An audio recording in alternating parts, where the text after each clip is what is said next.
Fort Vellore is the most important place in Vellore, Tamil Nadu, India. This fort is said to be built by Chinnabami Nayaka, a subordinate of Satisvaraya of the Vijayanagara Dynasty in mid-16th century CE. The fort belongs to the category of Staladurg, a plain fortress surrounded by artificial moats or irrigated by a river as per the Arthashastra, and is a fine specimen of military architecture.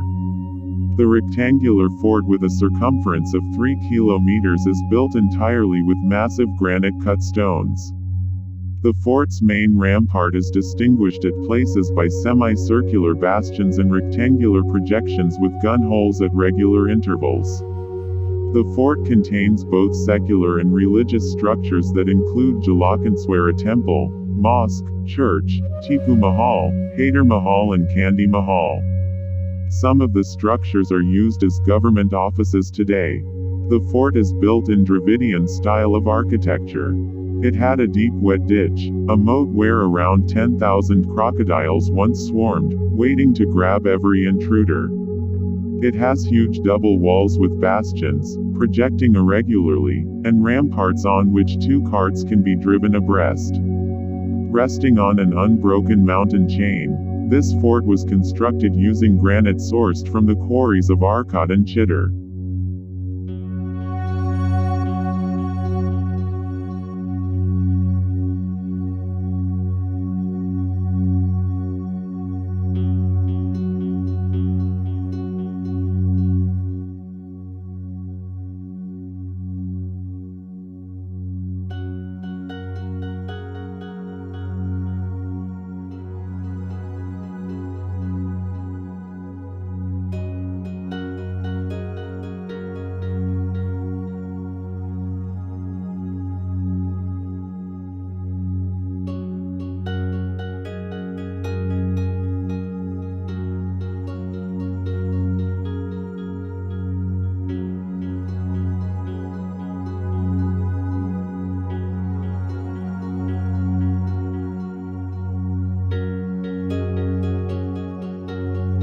The Deccan Sultans of Ahmednagar, Bijapur, Golconda, Bidar fought in Battle of Talakotta of 1565 against the Vijayanagara Empire, and the defeat made them move their capital to Penamkonda.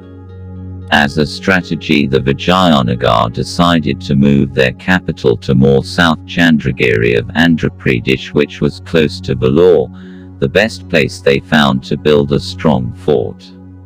As per Google Map, these two places are 120 kilometers apart by road and 92 kilometers by foot today. In 1566, Chinnabami Reddy Nayaka and Thimma Reddy Nayaka, the subordinate chiefs of Vijayanagara, ruler of Sadashivaraya, the last ruler of the Chuluva dynasty, completed the fort. After the Chuluva dynasty, Aravidu dynasty ruled from the fort from 1614. The Battle of Toppa of 1616 to 1617 was a result of 2 groups for succession, and in that battle cannons were used for the first time in South India. As the Vijayanagara Empire is weakening, the South Indian countries began to declare independence, including the Mysore and the Madurai. By 1646, the Vijayanagara capital at Vellore Fort was weak. In 1650, Bijapur took control of the fort, but by 1670 the Marathas under Shivaji start attempting the southern expansion. During 1676 to 1677, a 14-month siege of the Marathas on the Vellore fort killed 400 out of 500 protectors of the fort. Marathas were famous for the guerrilla-type warfare, and this time they built 2 forts, Sajira and Gogra, just 2 kilometers from the Vellore fort but at a high level on a hill nearby, and bombarded until surrender of the Vellore fort. Vellore fort was surrendered on the 12th of August of 1678. The British took the fort after the Battle of Plassey of 1757 and defeated Hyder Ali of Mysore in 1782, and then in 1799 killed Tipu Sultan. The family of Tipu Sultan was imprisoned in Vellore fort, but by the Vellore mutiny of 1806 the remaining Tipu family was taken to Calcutta as prisoners on suspicion. The Vellore mutiny of the British Indian soldiers called sepoys was successfully suppressed by the British, but the First War of Independence, also called Sepoy Mutiny, followed in 1857, which led to the independence of India in 1945 when the Vellore fort, owned by the Government of India, Sri Vikrama Rayasimha of 1798 to 1815 of Sri Lanka, was captured by the British as a part of Sri Lankan expansion and imprisoned in the same building at the Vellore fort, where the Tipu family was removed during Mutiny for 17 years by the British, and the graves of the Rayas include his grave too here.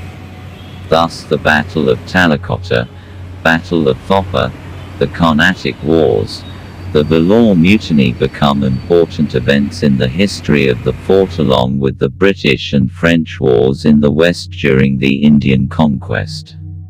Now the Archaeological Survey of India, ASI, preserved the fort as a historic monument, and the fort and the Jalakhandheshwara temple survived all the battles, is a good tourist attraction.